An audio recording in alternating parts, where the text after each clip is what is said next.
Lawyers have a bad reputation for a reason. At least 90% of the things that have been said about me, lies. The court has authority to order jail time. 96 emails. In 3 months. The retainer I sent to my lawyer was $20,000. Yeah. All this For money. Lawyering. It's money. Litigate my love. I'm Jenny Lynn. And I'm Jen. And we're in high conflict hell. If you know, you know, and I'm sorry that you know, but let's make sure you're in the right place. You're in the right place if you have 2 trial dates coming up a week apart from each other. Right? Having to do with your kids. Yeah. If you're facing 2 trial dates for robbery and theft, you might still be in the right place. But we don't think We're so. here for you. We got you. But you could maybe find, there could be someone else too. Yeah, I think so. You're in the right place if when you hear the word family court, you cringe a little bit. Yeah. You're in the right place if every time you get a notification from a lawyer or your ex-spouse, you shake a little bit. And if you don't do what he says, you're going to jail. This is a light episode. This is not going to be intense at all. We're going to talk about lawyers. Yeah. And the court system. Which we've touched on throughout all the episodes. Yeah. But as a lawyer, I do feel like I can speak on this. I don't practice family law. So my experience with the court system right now is on the other side of it. However, I do have the baseline legal knowledge and the experience to get like a little bit of a bird's eye view. And someone on the other end. And family law court is, it's not unlike any other courts, which what is happening culturally in the court does shift. Yeah. So how the court was treating the same case 10 years ago is different than how the court is treating things now. Even though the laws are in essence basically the same, what the court is doing as an entity does shift over time. So you have some really unique perspectives.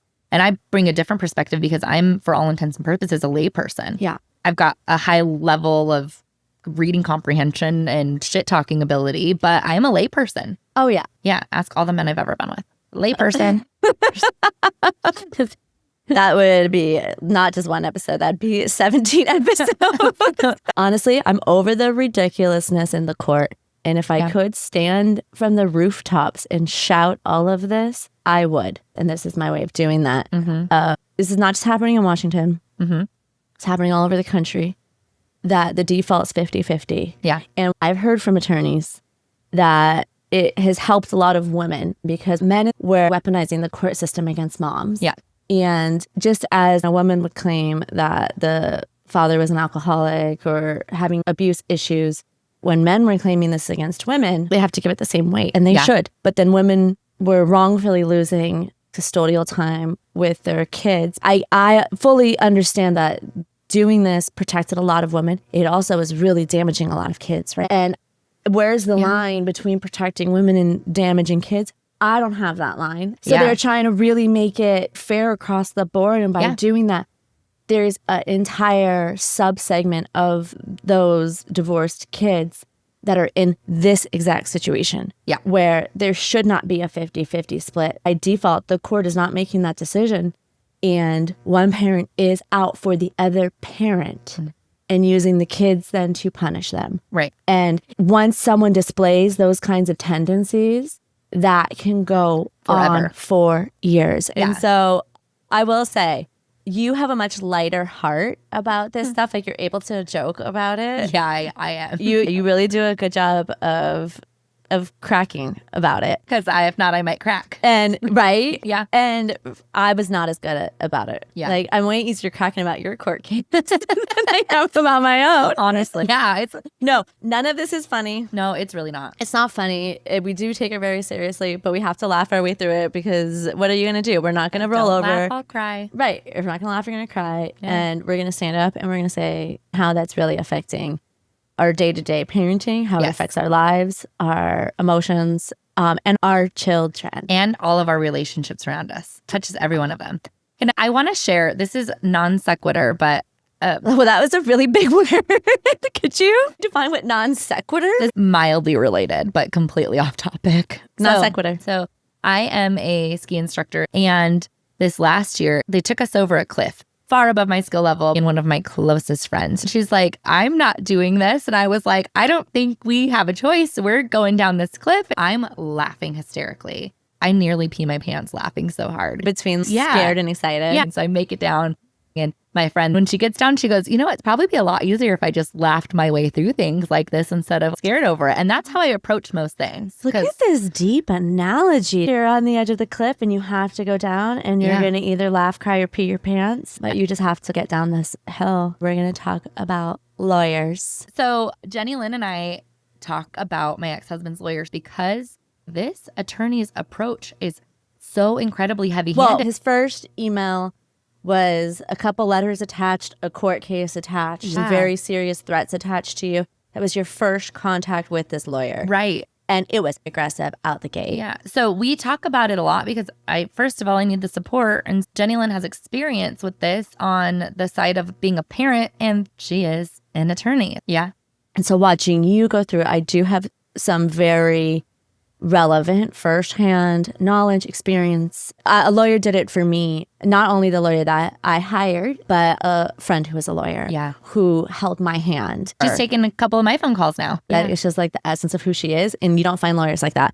More common is the lawyer who came out of the gate for you. Yeah. You're doing family law, but your approach about it is highly confrontational. Right. And my job is very much rooted in helping people. So it is hard. Yeah. And lawyers have a bad reputation for a reason. Yeah. Like stereotypes sucking, are true. thirsty, ambulance chasing. And there's so many lawyers out there taking advantage of people in a very vulnerable situation in order to make a lot of money. Yeah. Because there are a few times in your life where you will just throw money at something, and divorce is one of them. All of a sudden, money is no object. The retainer I sent to my lawyer for my trial was $20,000. Yeah. It wasn't a little bit of money. It was money that I had worked so hard to save. And I didn't care. I didn't care if I didn't have a safety net anymore. I didn't care if that was my emergency fund. Okay, so Jenny and Lynn and I just talking about him all the time, and I started getting these emails about things that were so far from being a part of our parenting plan. And my ex-husband and I, even when he started getting the lawyer involved, we would still make decisions about things that were like, smaller. Yeah. So I get this long email from my ex-husband that has brackets, action, reply to communication, that his lawyer had instructed him to start sending me emails with every decision that we were making needed to go through the lawyer. So I was like, I guess if we're going to be asking another person permission for anything that I do with my kids, including ski lessons that they've been doing, I guess we're going to call him daddy. Hey, daddy. Hey, daddy. Okay, not only that, Jen's ex-husband's lawyer. Yeah. Because of course, with the internet, hey, I have access to everything. He is a young man. Very good looking. Yeah, he's cute. He's super cute. Yeah. Works for his mommy. Yeah. Which is fine. Happens all the time in the legal world. You go and work for your parent. But there have been a few communications too that like they forget to replace like he his with name. she Yeah. or his name with her name. And so lovingly, we call them mommy and daddy. Yeah. Like, what are mommy and daddy going to say about this? Yeah. And it is, Usually he'll respond to me really light. quickly. Like he has like rapid fire emails to me immediately after I've sent an email, and then I'm being accused of using aggressive use of email. But he is doing this, and every once in a while he'll take a little bit longer, and it's something that might require like maybe a more seasoned professional to look at it. So I always think like he's in there like, mommy, Jen's being mean again. In our storyline, What would you do? everyone's calling, in my opinion, them mommy and daddy. Yeah. Which And- really, we should call him son. But daddy is I just know. too perfect. Because the part where I have to get permission for him to do things with my kids, he doesn't even, to my knowledge, doesn't even have children. So he has like your it's sleuthing hasn't uncovered. It has not yet uncovered that he has children. And if he does, I hope that he is a great father. But he is regularly telling me about what a bad mother I am, that I am doing things that are psychologically damaging to my children. And So same thing. When I was practicing family law, I didn't have kids. Yeah. And I Interesting. thought I knew. yeah. I thought I knew. Yeah. I had been a kid once. Yeah. I thought Did you I think knew. you were a psychologist and could tell the other parent or the other lawyer. Psychologist or psychic, because he can see into your home and your disturbing environment. Like, this guy's not only a psychologist, he's a psychic. Should I read that part of I'm about to go get a reading because I'm actually really good at those. I could use someone to look into my house, into my future, and just at this point, I'm actually begging for someone to tell me what to do. Just let tell me read this snippet from an email from Daddy. Okay. This is a fun one. Okay, I asked my children one night how they slept, only to uncover that they did not have real beds and they were sleeping on the floor or on bean bags at the other parent's house. And so I asked for the lawyer to make sure that at the new house that they're here claiming that this is it. Long-term, stable home. Parenting plan needs to be reevaluated. Yes. This is it. And the kids don't have beds. So I was told, your interrogation of the children post their visits with your ex-husband are inappropriate. Please immediately stop interrogating them after their visits. It is highly detrimental to their development and mental well-being. I have already ensured you that the children have beds every night for the residential time with ex-husband. This is the second time I have replied to this false allegation by you, and it needs to end there. Further claims regarding them having beds overnight will be ignored. When my children quite literally did not have beds, and told me after this email was sent that they were heading to IKEA to go buy beds, which is okay. Just, not calling me a liar is one thing. Don't call me a liar. You're calling my children a liar. And also, I can ask them how they slept. And I'm sorry. He doesn't know how that came up. And Jen, did you ask them, where are you guys sleeping? What's your bed situation? Or were you like, how did you sleep last night? And they're like, oh my God, we're sleeping on the floor. It's so uncomfortable. Yes. This is not police time. Right. This is casual conversation. And the use of those words are aggressive. Right. Interrogating, and no further answers will be given. You're lying. And telling me those things, that's a personal attack. It is. And once again, if it feels like a personal attack to ask if there are beds there for the kids, maybe you should take a look at if there are beds for the kids. And if they're not, that's an issue. Get some beds. If this is, we're doing this. Yeah. We're in court now. We're asking for a modification of a plan. Where are the kids sleeping? Right. And if me asking that question is an interrogation, maybe we should look at the beds. Right. Not at the person asking the question about the beds. Yeah. That's one of a million. We have so many. In the last episode, we mentioned that he tells people now that I walk all over him. He told you that I've run all over him, that I take advantage of him, and all these things. I'm sorry. That's how our relationship started.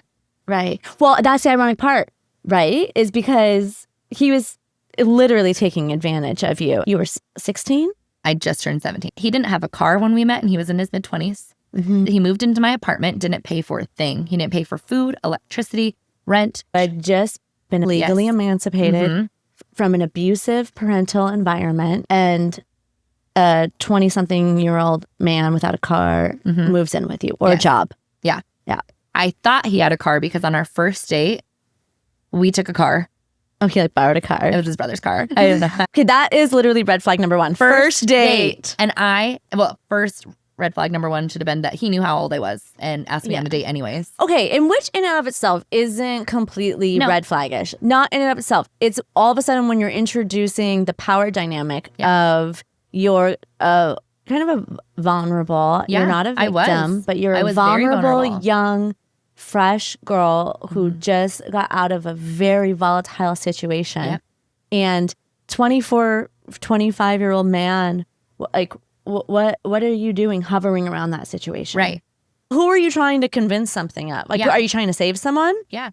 Or are you trying to mooch off of someone? Mooch, yeah. And the people that he cheated on me with, 2 of them actually were underage. Really? Yeah, and he was only getting older as we were together. Right. So, it's really, really hard. When someone's pointing the finger at your house and calling your house a disturbing environment, and you have the personal experience, and you're damaging their emotional well-being of development. Yeah. I mean, of being taken advantage of someone at a young age, and now you're being accused of taking advantage of him by running all over him in a parenting plan. Well, I've been accused too of being a bully, and what I say doesn't go anymore, and those kinds of things. Right. I also met my ex-husband. I was 20 and he was 31. He also lied. He told me he was 30. Not that year makes a difference, but it's just indicative. It is a lie. It's just indicative of his personality of always stretching, not telling. That's a 10-year age gap. 11. It is. It's 11. It is 11. Yes. from the get at 20 and 31. Right. And once again, inherently not bad, but when you throw in kind of some of the toxic relationship traits, the additional things, there's a million things that kind of all add up in hindsight. Yeah. You are only 33. And Jenny Lynn loves to tell people. Well, okay, because It's for funny. for where you're at 33, I couldn't do it. It's funny. You own your own home. You have an amazing job. You're raising 3 kids on your own. To me, it's like a badge of honor. Oh, I love it, Shit, actually. you're 30. Oh my God, imagine you with 20 more years of life under your belt. I don't mind if people know. I just like for them to know later after they know me, because I have faced some judgment over it, and that dissipates as you get a little bit older. Yeah. I feel that a little bit less now. But, there's... Do you want me not to put this part in the... No, I don't mind it at all. No. People know you well enough now? Okay, so... Did you get a ton of emails from your ex-husband's lawyer? No, my ex-husband went through a few lawyers, though, before we got to the trial. Did they break up with him? I don't know what happened. I don't know. I keep thinking that my ex-husband's lawyer is going to break up with him because it's so easy to see that he's lying. I think you run out of money. Yeah. That's what I think happens. At least in the city here, is a $400 plus an hour for an attorney. And I think when that retainer gets low or non-existent, it's easy to say, I got it. It should be fine. And then maybe you have an unpaid balance. And so you have to go find a new attorney. Oh my gosh, it's lawyer kiting. Yeah. They withdraw from your case. That? Oh, yeah. Of course. Yes, absolutely. If you're not getting paid anymore, you're withdrawing from that case, especially in a high conflict case. Yeah, but a person, not the lawyer, would go then gather the funds for a new lawyer. Yeah, because that's how little money I have. Because I don't even think that's an option. Yeah, because instead of them paying the past due balance, and then more, so you can't get any new services, any new hours. You just go and take that money and find a new lawyer. I don't know if that's... They have to go read through all of the documents that you've already got going on, which is, I'm sure, cheaper than your unpaid balance. And it's not hard to catch up on a family law case, Right. You're going to get paid somehow. This is not based off of winning a trial. No. I know that my ex-husband's lawyer is telling him, this is going to be no problem. We're going to recoup some of these attorney fees because she clearly did this. So they're asking for me to pay some. I was so frustrated because after my temporary order hearing, which I didn't feel like I was prepared for, I was like, I need a trial lawyer, basically. She was really encouraging me to settle, and maybe in hindsight I should have. Honestly, I would have saved myself a lot of money and stress and emotion and but tears. It wasn't worth the money for you. That's about all the other things. I really need to be able to look myself in the mirror and know that I did everything I possibly could to protect your children. Protect my kids. Yep. And that's what I get to sleep with at night at this point, is that I did. And that's all you get to take to sleep. Because half the time them kids are not here. Right. Sorry. I'll come cuddle with you though if you want. But my ex-husband went through a few different lawyers before he got to this one. And so this one kind of came on, same thing, fresh before the trial. Yeah. And we definitely had some exchanges, and some of them really, really were, I felt like, below the belt. Yeah. We had bought a house, my boyfriend and I. That's where I was trying to move the kids to. Yeah. And I sent an email to his lawyer being like, hey, me and my partner just bought this house. It's out of district. It's out of state, actually. How do you envision a parenting plan? Right. Working. And he accused me in court documents based on that I was threatening to kidnap the kids. And which is ironic because I didn't say that. I can make this work. Yes, that was exactly my intention. Right. Was even with a 50-50 split, let's be real. You can't control my whereabouts. I am a free woman over the age of 18 who, if I would like to move out of state, I can. You can't say the kids stay here. And that's what I would assume the response would be. Right. And the response was, I'm going to kidnap the kids? No, this is the assumption. Right. The assumption that kids go with mom. That I am the responsible parent. I'm the primary parent. And that there's no way on earth I would be leaving without my kids because of my motherly instincts. And that was their whole argument during the trial, actually, is that she would never. Yep. If I heard that once, I heard that 10 times. She will never leave her children. So order her children to stay here, and she will never leave. They're a pawn. They become a pawn.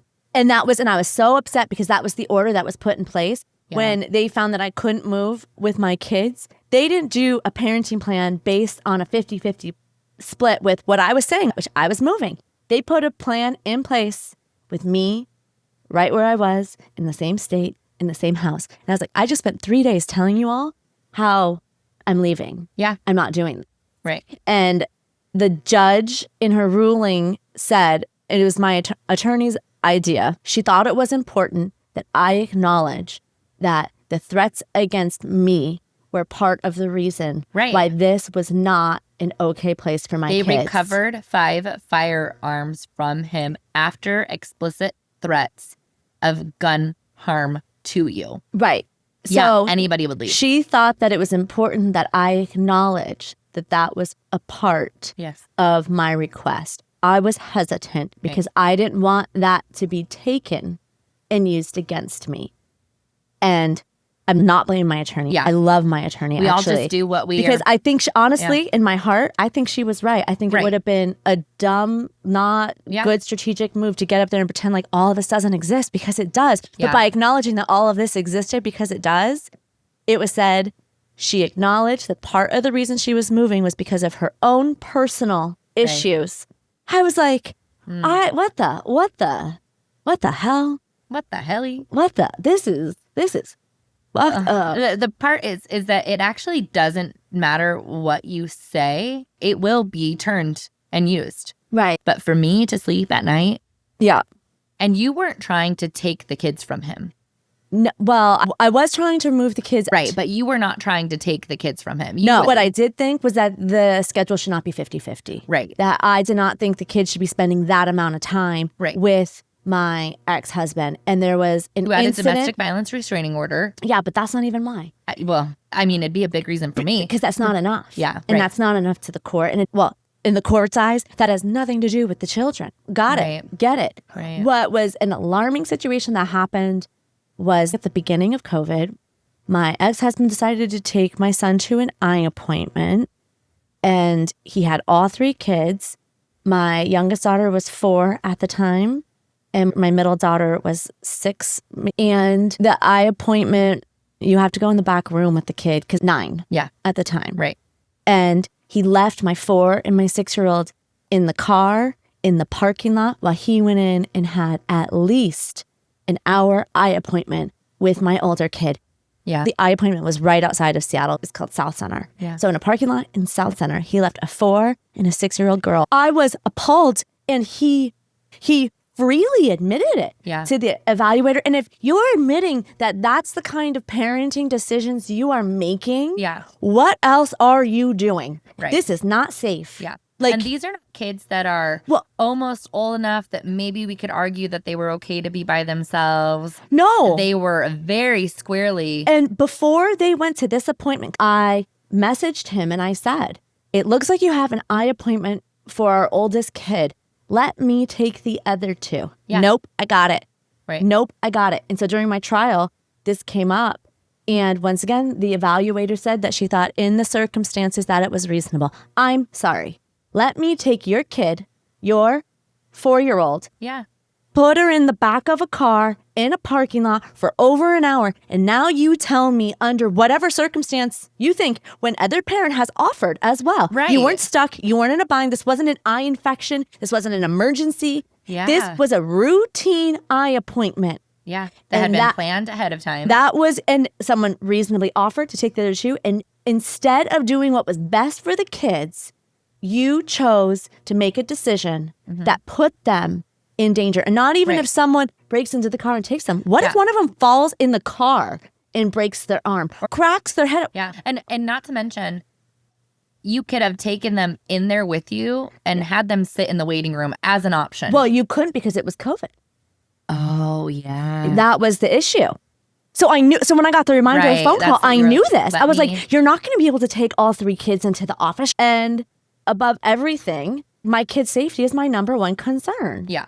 And so that was one of a few illustrative things where I'm not saying that you're beating the kids. Right. I'm not saying You're not that you're starving them. unfit to be a father. What I'm saying is this is not a situation for 50-50. Right. This is reason number 17 that this high conflict between the two of us is preventing you from making the best decisions for our children. Right. Got it. High conflict has nothing to do with the kids. Right. All of a sudden, it has everything to do with the kids every single time. Yeah. There's nothing that's off limits here. And that's one thing I learned, which I don't think I would have known going through some of this, is that I thought at least what would be shared by a lawyer would be based in some kind of reality. Like they would have reviewed something. I know it's silly. You can laugh. No. But I would have thought that at least they did a tiny bit of due diligence to put together their narrative. Like, how can I support you as my client? I need to see some things. And I would say at least 90% of the things that have been said about me are actual lies, not like bending of the truth or anything, just actually explicit lies. Right. I don't get it. Because he's charging a lot of money to advocate for his client's position. And as a lawyer, that is your role, is to advocate for your client's and position. And if he gets me riled up, I send him more emails, then he knows it. Well, and every time you guys get into a back and forth, that's $1,000 for him. Oh my gosh. $500 and for he him. is the kind of lawyer that loves to send me emails that says, I'm done responding, and then keeps responding to me. And here's my question for Daddy. Yeah. You send an email to a mom. Yeah. Who's the primary parent of 3 kids. And I'm going to read, because I do think it's important, word for word. This is your first contact with him. So my client ultimately wants to see the children as ordered and have a peaceful co-parenting relationship. He believes several provisions of the parenting plan could be reworked to better serve you, him, and the children. Therefore, he's willing to attend mediation to redraft the parenting plan in lieu of seeking contempt against you for the violations above. And what he listed above were quite a few things that he's saying you have done. Number 1, alienation. Number 2, a violation of visitation provisions with all 3 kids on a few separate occasions. Not following the transportation order. He reminds you they are orders and not optional.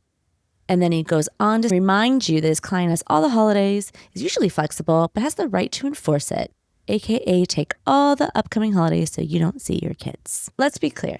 In your parenting plan. Yeah, the first step in conflict resolution is mediation. And good luck going to a judge as your first step. Right. But he's willing. Yes, right. So this offer to attend mediation would be subject to the condition you immediately cease the current violations and ensure all the children attend their court-ordered residential time with ex-husband, pending the potential redraft of the parenting plan at a formal mediation. If you are interested in the offer to attend mediation, then ex-husband proposes we schedule it, blah, blah, blah, blah.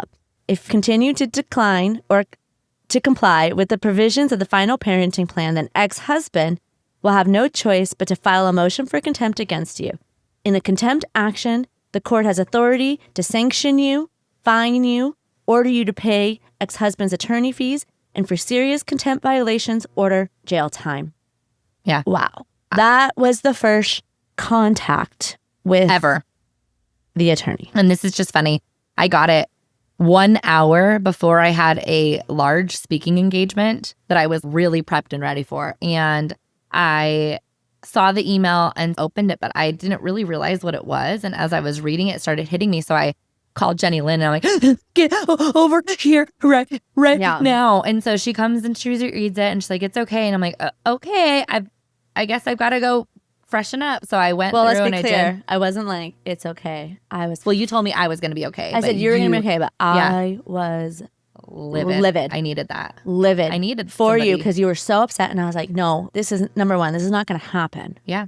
You're not coming for her like that, you know? Yeah. And so I got ready and I got to it. And it was one of my best speaking engagements ever. And I'm just destroyed on the inside. It's really hard for me right now because some of the most contentious things are happening right around the same time some of the biggest things in my life are going on. Like you said, like up for a new job. Yeah. Up for a promotion.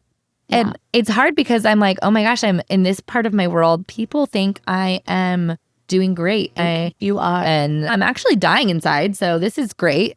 Right? Yeah. You have a way of taking past experience, trauma, current high conflict, in channeling that, John, into something that is a positive force, which, like I said, I couldn't do it while I was going through it. I've got you. Well, you're being And generous. I'm obsessive. Well, and you're right. You're really lucky you have me. I am.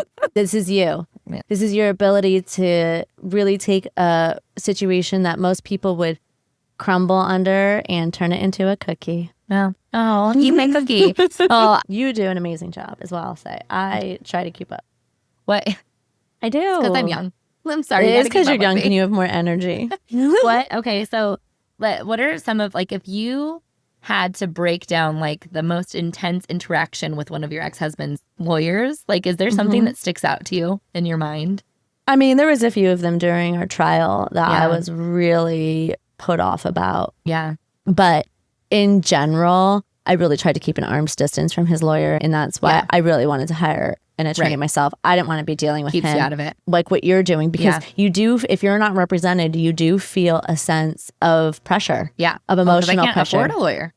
Right. And he has said to me that I've met my match. Yes, that Jen's finally met her match because you're so articulate and extremely strong and go toe to toe. So I think when he says that I've met my match, first of all, I don't feel like don't feel like that guy is that great. Right? Intense, yes. No. Aggressive, yes. That's No. smart. No. So I don't feel like I've met my match, but I know that for him, removing himself from that makes him feel less stressed out because having a conversation with anybody is stressful. Yeah. And just as I was saying that the pressure's all on you when you don't have a lawyer and you're communicating with this lawyer, there's no pressure on him to communicate with you. That's why he's able to look at me and go, no one's threatening you. Right. Because nobody is making personal attacks. Yeah. He feels removed now from these personal attacks, which as a person, this whole lawyer's job is to communicate to you your ex-husband's stance. This lawyer's job is not to be a psychic and look in your home. His job is to communicate what his client has said to him.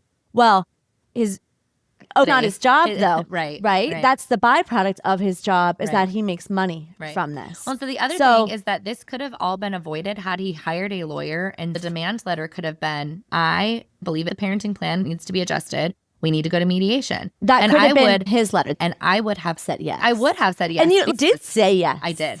Many times. But what I will say is that when he puts a condition on his offer to go to mediation, being that you stop things that you're not doing, well, let's both first agree that there is not an unsafe environment in my home, or whatever words he used, that you're not disturbing environment. Yeah, consciously violating the parenting plan and doing things in bad faith that are in violation of the law. Let's first agree that we're going to mediation to discuss what a transportation issue or a missed weekend or whatever the thing is. Or what adjustments you want to make. That's reasonable.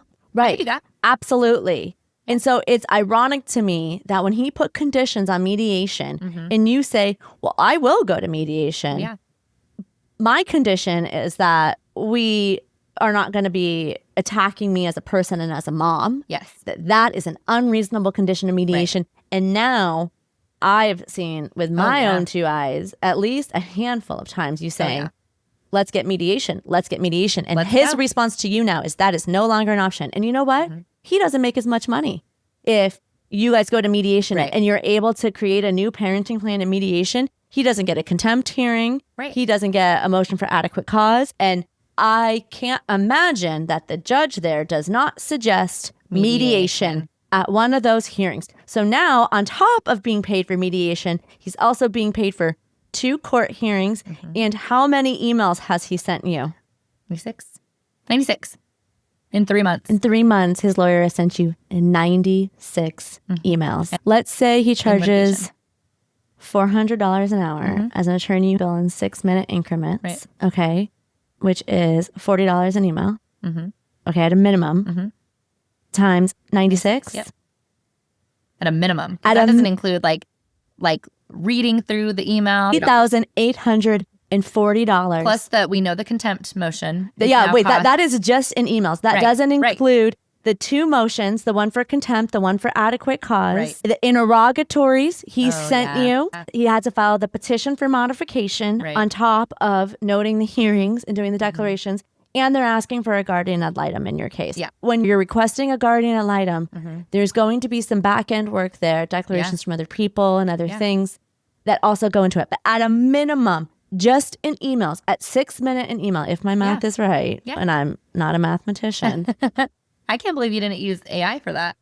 Oh, I should double check my work. I will. But while you're doing that, if he sent you a nice email out the gate, that was like, hey, my client is requesting to go to mediation.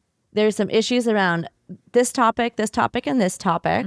These are the dates I've requested.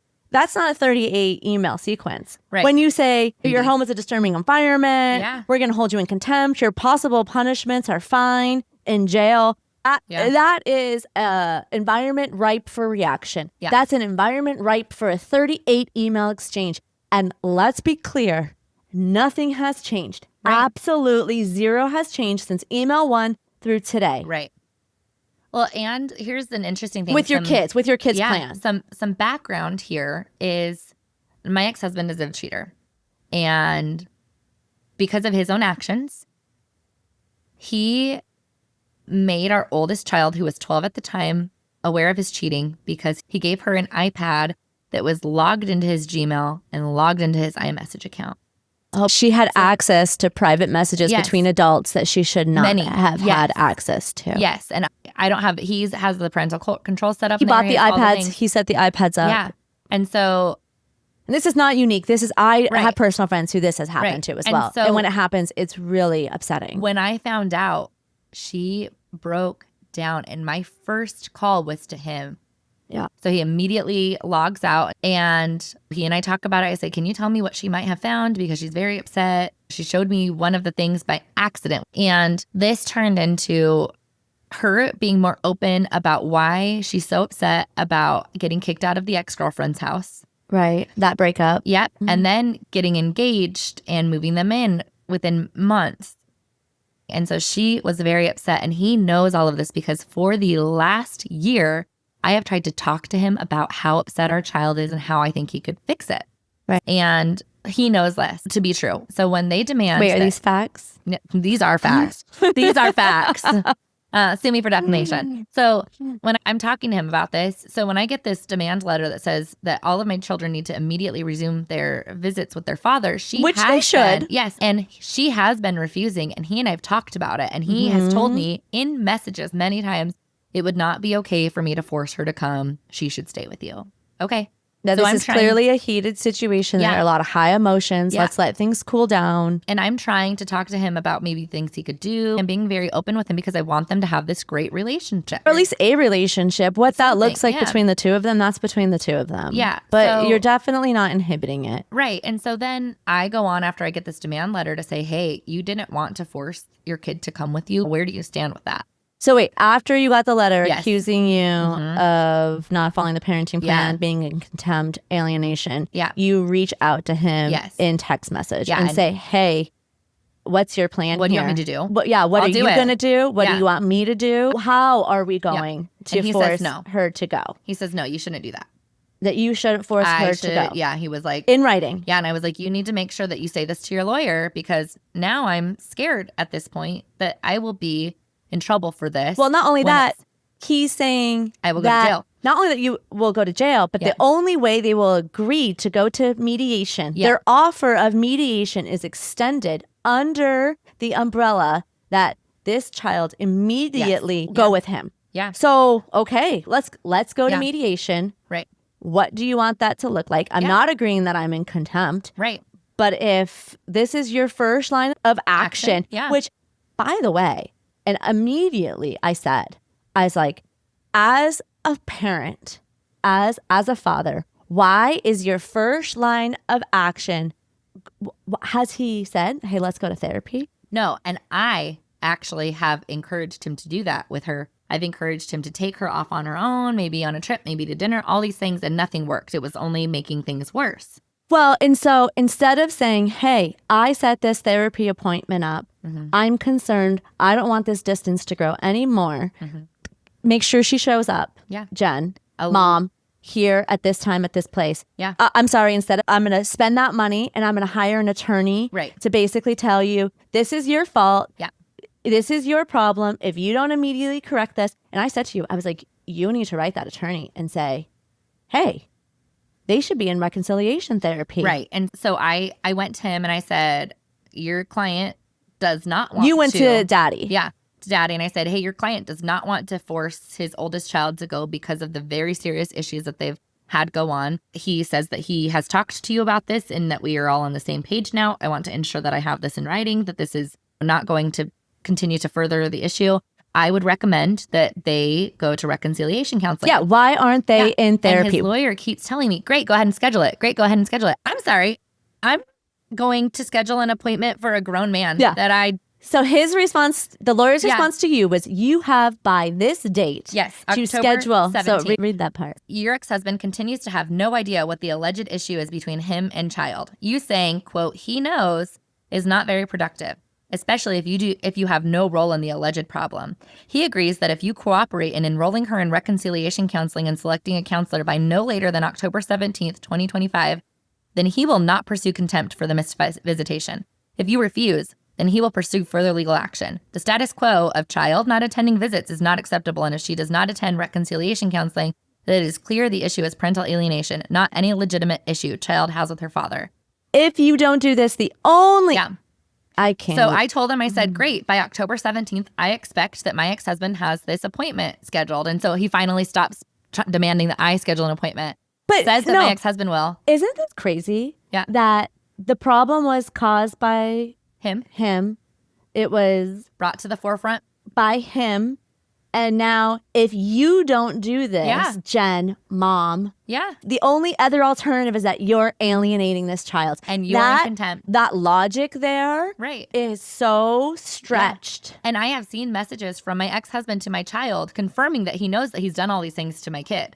To her. Well, back and forth. Yeah. And one day he doesn't know. Right. And so it's really frustrating. So finally, October 17th was the deadline that his lawyer had first instituted. And then agreed that my ex-husband would go and do this. My ex-husband did not have an appointment scheduled until December 1st. He did not even tell me that he had an appointment for him and my child. He finally told me that he had an appointment scheduled for him. In his specific message, he says, I have an appointment on December 1st, 2025.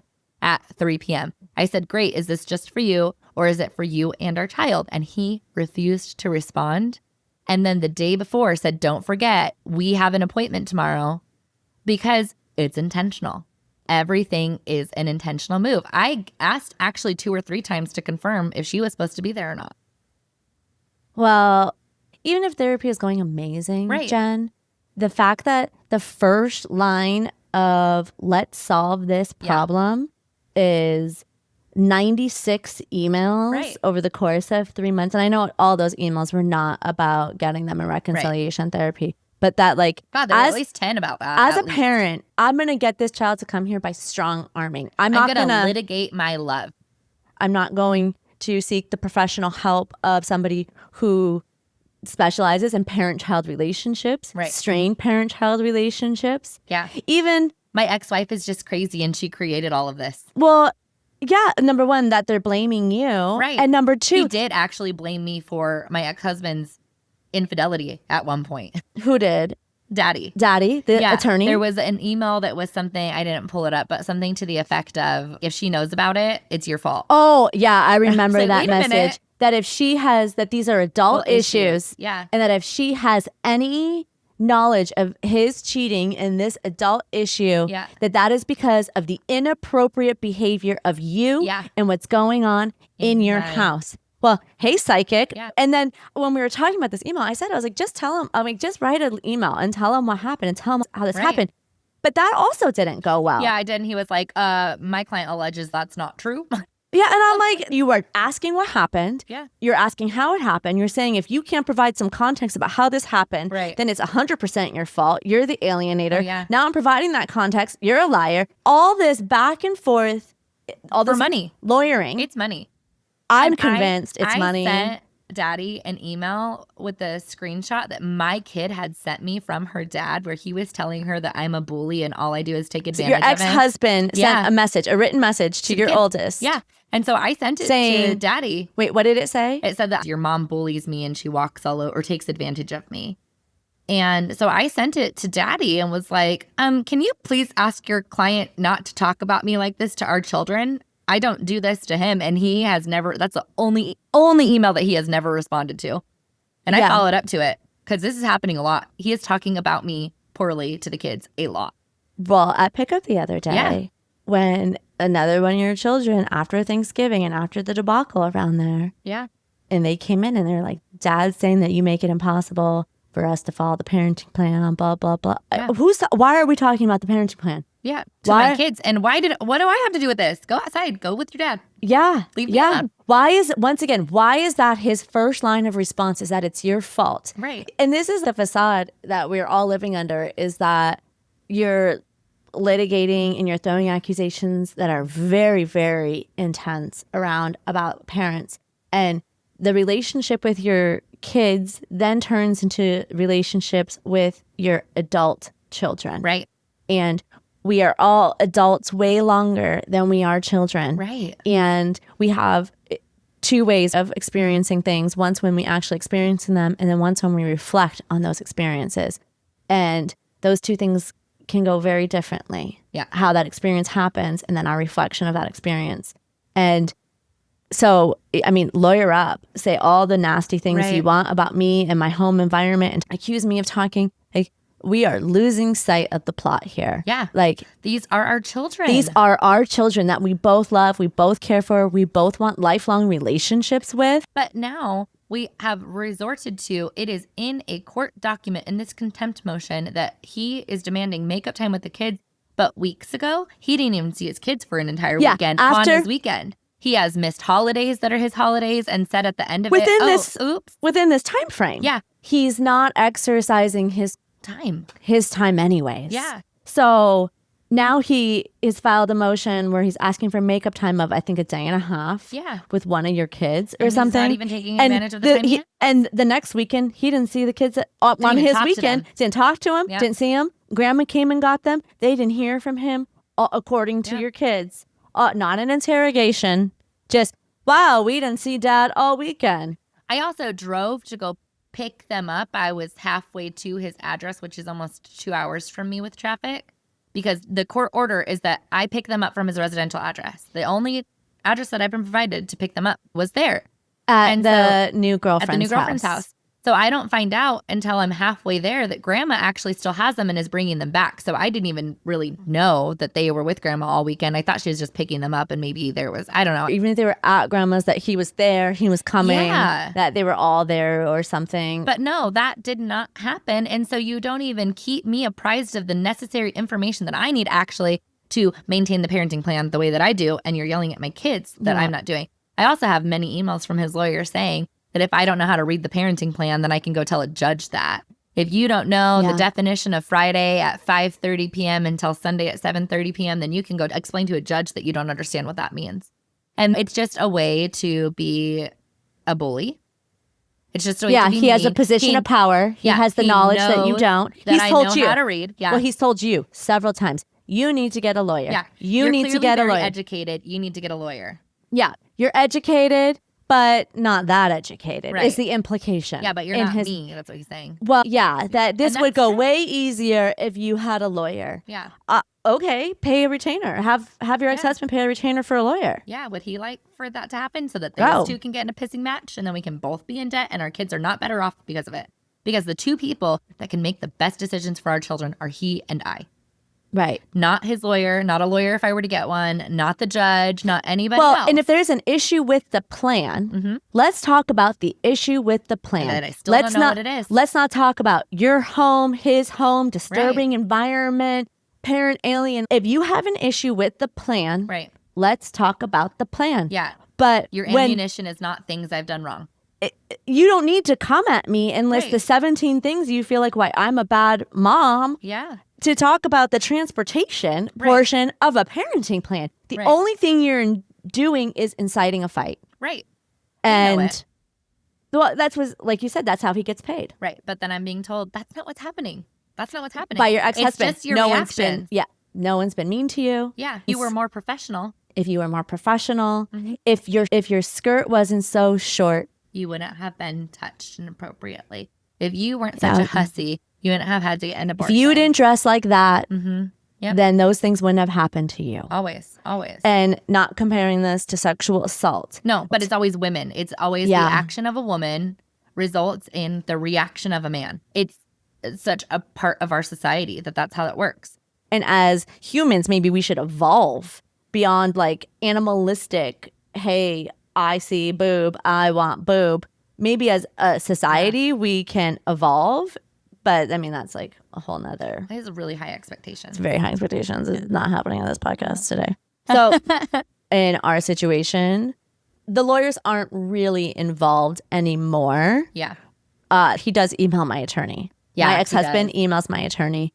That's really fun for him. He emails her. Talk about being not professional, Yeah. Jen. Right. Oh, I'm going to read you a message from my ex-husband to my your lawyer. attorney. Yeah. He says, hello, uses her name, and then in quotes puts smalls. He's mocking her physical appearance. Great.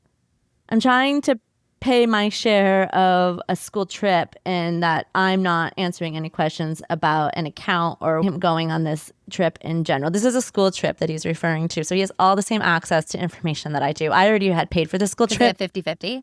Right. I had already paid for the school trip months before this email was sent. He can pay for a trip. Pay for it. Just do it. You have access to all of it. It doesn't matter. You don't need my consent for that. Yeah. He goes on to say, it doesn't make any sense. I'm just trying to co-parent. If she feels she can't, let me know and we can take steps to relieve her of her co-parent responsibilities. Oh, God. Thanks. My ex-husband's name, in quotes, drug dealer, his last name. That's how he signed the letter to her. Could you imagine sending something like that and thinking that might be brought up at court? He doesn't have to care because he's a man. Care. It doesn't matter. But also, like, the stuff that was brought up, what? Doesn't Could you matter. imagine? You sign a letter or email to an attorney, name, drug dealer, last name. Like, and on top of it, we're Johnny talking drug about dealer? a school. And when my Right. attorney called me because he had left a message to, and so I get a message from her that was like, call me immediately. Yeah. Message I get from her says, are you taking a child on a trip out of state behind your ex-husband's back without his consent? I was like, what? I was legitimately confused. Right. So I called her back and I was like, what's happening? Yeah. She was like, I got this message from your ex-husband. And I was like, tell me again what the message was. She was like, he says there's some trip coming up that you're taking him on to the East Coast and that you're not telling him about it and he wants to pay for it. I was like, it's the school trip. He's going on the 8th grade school trip to DC that has been a topic for 2 years from the school. Multiple emails several times a year about all the fundraising, all the things for the 8th grade. They do it every other year. Yeah. The 8th grade school trip to DC. He knows our kid's going. Our kid has talked about this for going on 2 years now. I paid for the school trip months ago by the time I got this email. And I was floored. I was floored. I was like, he was going to pay for something or? well, let's just be clear. I was like, wow, you want to pay for something that bad? I was like, let's do it. But some other trips I'd like to go I on. will say it's also frustrating to me because my son had tuition attached to this school that I've been paying for 3 years. Yeah. And so you're not going to contribute to the actual tuition, but I mean, by all means, go ahead and help pay for the school trip. Right. But talk about making yourself the hero. I paid for that trip. I helped send you there. Yeah, you're welcome, kid. You're welcome. Using it as a mechanism of, Here's a kitty. Here's a trip. and a carrot. I've paid for that trip. If you're not behaving, whatever goes on, I don't know. Yeah. But you want to pay for something? Pay for it. Thank you. Yeah. My biggest accolades to you. Praise. Praise Jesus. Yeah, thank you. Blessed be. Let's not turn this into a tool, though, over our child. It might be. Right? Yeah. So I laugh when the dialogue around your communication with daddy is that you're not being professional. And when I read... I'm going to start signing my emails, Jen Drug Dealer Gladish. Is Is that an option? Jen, so that was lawyers. Oh, lawyers. It's tough. There will be more. You guys get to have a front row seat to the next couple of months of my life. So Right? We'll see how these hearings pan out, if they fall through, if that's something that comes to fruition. Yeah. We'll see. Yeah. Okay. Okay. So What's not the worst what's not the thing? worst thing that's happened to you this week? I don't know. You go first. Again, I have the same one again. Okay. My boyfriend broke up with me. Oh. And it's still not the worst thing that's happened to me this week. Right? And I can't get over it. I'm sorry. You guys get to hear about it probably for like 6 or 7 more episodes. At some point, you'll want to talk about it, and we'll. Yeah. At some point, not today. If you guys are feeling really gossipy and you really want to know what's going on, right? let us know. Right? I would, if anyone cares. And no one's gonna say anything. Your mom, right? Your mom will. I care what's going on. Yeah. What about you? Not the worst thing that's happened to me this week. I wasn't feeling that good yesterday. Yeah. And I had gone out the night before, and what I don't like when I'm not feeling great, and one of my kids is also not feeling great, and they're at their dad's and stuff. Terrible. It compounds for me. It's not just that I don't feel good. I get in my head. Help her. That's the worst part. I get in my head very easily. Yeah. And for the most part, I think I do a pretty good job these days. But that was not the greatest thing. Was that supposed to be not the worst thing that happened to me? Or is that this week in hell? No, that was not the worst thing that's happened to you. So now you have to come up with something worse. This week in hell. Well, something worse. Help me. I don't know. You haven't been complaining at all. Really? Yeah. Oh. Because I've been complaining about everything. Actually, worse than being in my head was the amount of cramps I woke up with the other night. Oh. And I'm not a baby like Jen. I am in my 40s. Oh, I thought you were saying like I have a low pain tolerance and I complain about everything. No, I mean age-wise, baby. Yeah. And so when I get cramps that are waking me up in the middle of the night. Like, how old are you? I'm like, what the? This is not. I should be done with this. Yeah. Your turn. What's? This week in hell? This week in hell. I had my first day yesterday in probably a few years that I cried in bed all day. And it was really hard. And it was just everything all compounded. It wasn't just the breakup. No, it was not just the breakup. It's just everything. And it's just waiting for, like you, just waiting for everything to kind of crumble. Because right now, the narrative that gets into my head sometimes is that it doesn't actually matter what I do. I cannot change what's going on around me. You know what? I do kind of think, you've heard me say this to you. Yeah. That I don't think your actions at this point are going to have much impact on the outcome. I think it is going to be what it's going to be. And you need to respond and you need to show up and you need to advocate for yourself. But if that's going to have any instrumental change, I don't think what's going to happen is going to happen. Yeah. I'm not the one with the money.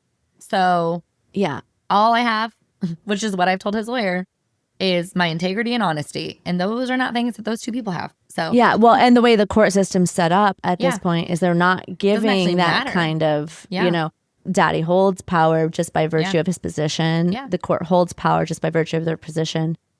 But there's nothing you're going to do to strong arm that power position. Right. And you and I have talked about this before, that advocate, stand up, do all the things.